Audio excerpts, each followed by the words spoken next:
n'obéissez pas. Vous n'obéissez pas, restez ici. Mardi 28 novembre 2025, Madiambal Diagne est l'invité de MNF sur la 7TV. Un rendez-vous qui promet beaucoup de révélations sur le dossier judiciaire lancé par le pôle judiciaire financier contre le patron de presse qui est sous le coup d'un mandat d'arrêt international et se trouvant en France. Madiambal Diagne est accusé d'association de malfaiteurs, escroquerie sur les deniers publics, blanchiment de capitaux en bande organisée. Et dans cette affaire Madiambal, le pôle judiciaire financier fait état de flux financiers suspects estimés à 21 milliards de francs CFA. L'invité de MNF devra livrer en détail sa part de vérité très attendue par les Sénégalais. xam nga ñoom dara prématuré ci ñoom dès l'instant que ils veulent abattre Madiambal, le dépouiller et lui faire mal. loolu jombuñu dara ñàkk a jomb dara mooy jàpp jabar jàppi doom jàpp xarit tegoo ko ci yoon dara tax dul jéem a ñooñantal nit ki wala jéem koo bu taxataa wala jéem koo teg lu ko metti kon ku mel noonu il ne recule devant rien tey dañu nekk dañu def ay saisi mais saisi yooyu may mun a coow leen fi bari rek mais du mujj fenn. Ah bon? xam nga tey bu ñu dikkee di non mais bu ñu dikkee di saisir li ñu saisir sama bien yi nga xam ne moo nekkoon cité Djily Mbaye foofu maa ngi fa dëkk 2001 laa fa sañ ci kër googu villa grand standing ak immeuble ay appartement yoo xam ne dama ko doon loué 2001 ana ñoom booba ñi koy saisir tey fu ñu nekkoon est-ce que duggoon nañ université boobu daa may dégg ñi nga xam leneen li ñu saisir mooy lan sama kër virage maa ngi fa dëkk juin 2005 ana ñoom fu ñu nekkoon juin 2005 ma may tabax sama kër googu immeuble bi ñu saisir Patrin.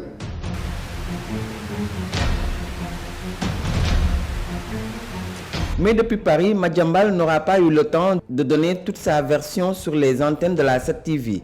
Quelques minutes après le démarrage de l'émission, des gendarmes lourdement armés font une descente musclée dans les locaux de la télévision privée 7TV et ordonnent à la régie d'arrêter la diffusion de l'interview de Madiambal Diagne. Les éléments de la gendarmerie de Ouakam et du commissariat central de Dakar se sont aussi mobilisés pour arrêter la journaliste Maïmouna Ndour Faye, présentatrice de l'émission et directrice de la 7TV. MNF exige du temps pour se changer avant de les suivre.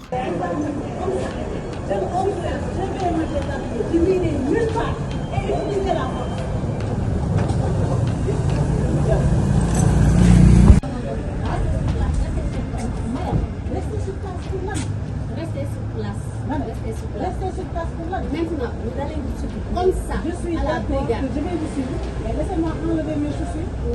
Vous me suivez comme ça. Non, madame. Madame, s'il vous plaît. Madame, vous sortez ici. Non, non, non, on ne dit pas la chaussure. Non, non, on ne va pas utiliser.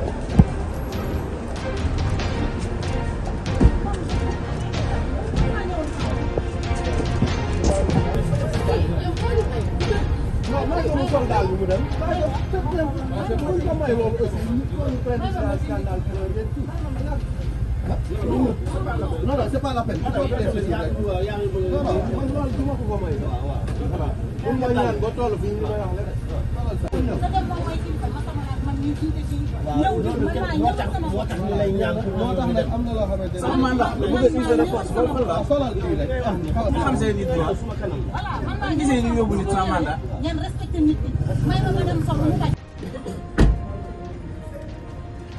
Les vidéos amateurs témoignent d'une arrestation assez mouvementée.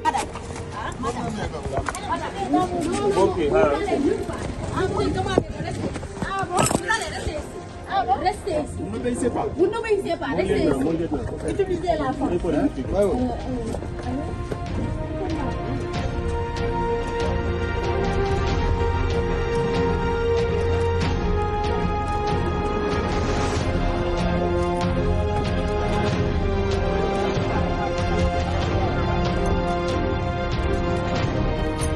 La journaliste Maïmouna Ndour Faye sera finalement conduite à la gendarmerie de Ouakam sans avoir eu droit de consulter son avocat.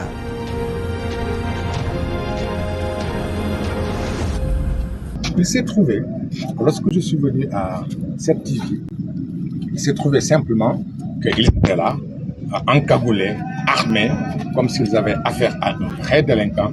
Et j'ai parlé fort. J'ai parlé très fort. Et j'ai fait exprès de parler très fort. Parce que quand on veut se faire entendre, on parle. Et quand de l'autre côté, on fait le sourd, on parle très fort pour que nul n'en ignore.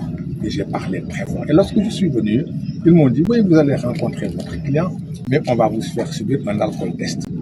Pardon, c'est pas un alcool test. Ils me disent non, parce que tu es sous. Je suis sous parce que simplement j'ai parlé fort. Je dis non, ça ne se passe pas comme ça.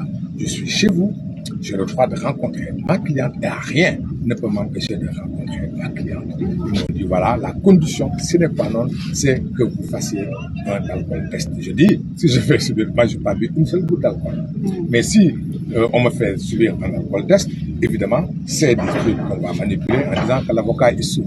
Vous êtes là, vous me voyez. Je ne suis absolument pas sous. J'ai joué de toutes mes facultés. Ce sont eux qui font le pitre, ce sont eux qui font le sous, ce sont eux qui font l'autoritarisme et ça ne marche pas. Et ça ne marchera pas. Ça ne devra pas marcher. Je suis un avocat, je connais mon boulot, je connais mon job, je connais mes droits. Aujourd'hui, quoi qu'il arrive, je vais rencontrer Maïmouna Faye. Donc vous n'avez pas encore rencontré Maïmouna? Non, je ne l'ai pas encore rencontré. Mais je ne désespère pas de la rencontrer et je dois la rencontrer. Parce que ce qui s'est passé est totalement illégal. L'invité de MNF, privé de parole sur la 7TV par les forces de l'ordre, mais Madiambal retrouve son verbe le lendemain sur RFM Matin. L'arrestation de Maïmouna Ndour Faye la veille ne fait pas reculer le journaliste Babacar Fall. Il s'est passé des choses dans ce pays-là que les Sénégalais ne doivent pas ignorer. Lolo motax. Aussi dama lay expliquer parce que wax day am seede Babacar bind naa fi bi ma demee ma bind benn papier di joxañ Ciré Clédor Ly di wax politisation dossier bi Ciré Clédor Ly bi ñoom bi ñu gañee nguur gi dafa dem nekk avocat ci projet mi ngi di jéem a lijjanti sax pour ñu antidaté contrat fekk am naa contrat bu njëkk bi nga xam ne signé na ko ak ñoom ak Elif projet. Ah bon bëgg antidaté ko pour ñu avant contrat ba nga xam avant ñoom ñi falu la woon pour mën a tuur nit ñi lëndëm ba mu dikkee lu mu def nekk avocat Elif projet jàpp ci loxo Olivier Picard muy patron Elif projet yóbbu ko ci Ousmane Sonko loolu bind naa ko ñëpp di ko dégg. ma ni ba mu demee Ousmane Sonko lu ko intéressé mooy Madiambal Diagne lan mooy parent du contrat bi ak nu mu ci defee ba koo ko génn def ma ni que les prêts à te sacrifier na nga moytu mais la wax naa ko lan nga ci liggéey ak lan mooy ci sa part loolu ma bind ko dossier bi avant ñu koy attaqué Ciré Clédor Ly moo dem France toog ak Elif projet ni leen dinañ ubbi dossier bi mais yéen intéressé wu leen gouvernement du Sénégal Elif projet mi signé contrat moom intéressé wu gouvernement du Sénégal mais qui intéresse le gouvernement Sénégal mooy Madiambal ak ban relation avec Macky Sall.